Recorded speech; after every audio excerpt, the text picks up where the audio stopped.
Time for family and spending time with loved ones. But for some, in abusive situations, this time of the year is often the most dangerous time. Tears Foundation reports an influx of cases during this period. And to talk to us more about this phenomenon, I'm joined by Brittney Myburg. She is the Business Development Manager at the Tears Foundation. Brittney, good to have you, and thank you very much for your time. You've done a little bit of study and looked closely at this phenomenon of the spike, especially during the festive season of gender-based violence. To what can you link this to?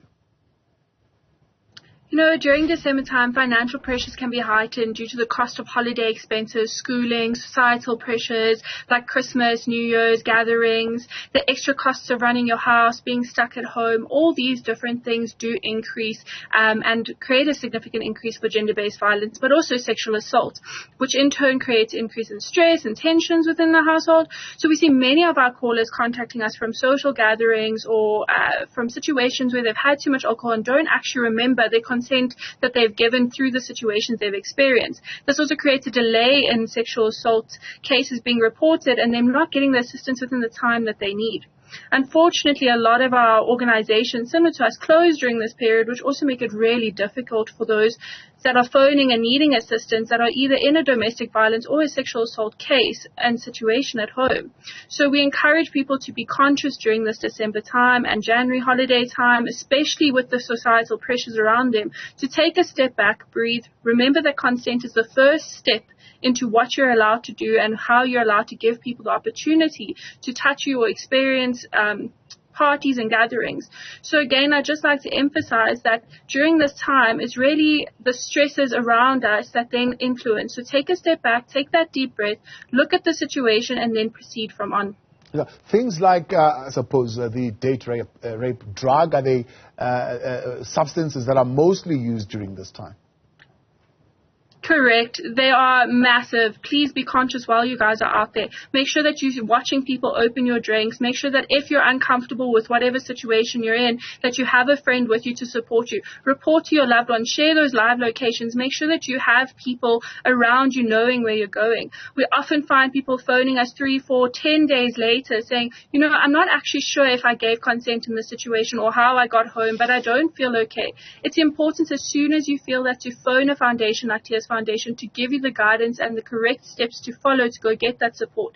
There is a help out there, and if you're unsure, it's likely that it's been rape or sexual assault that's occurred. Yeah, and you, of course, have bolstered your resources during this time. What does that mean in terms of people who might be seeking help?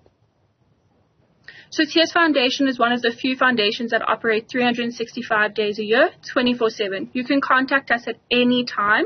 We are available through WhatsApp, through telephone calls, through social media. Our instant messaging is available, SMSs, emails, to make sure that there's a variety of options available for you to get that help. We understand that sometimes the perpetrators are living in the same spaces and that it is not always safe to be phoned or emailed at that moment. So we've created opportunities for you to be able to contact us through any platform for free. If you do not have airtime, we will call you back. So call us on our 010-790-5920 or *134-7355# with option number 2 as your emergency helpline. We will dispatch somebody to come and assist you immediately. We believe you and we want to support you during these times to make sure that you're safe and those that are around you and your loved ones are safe.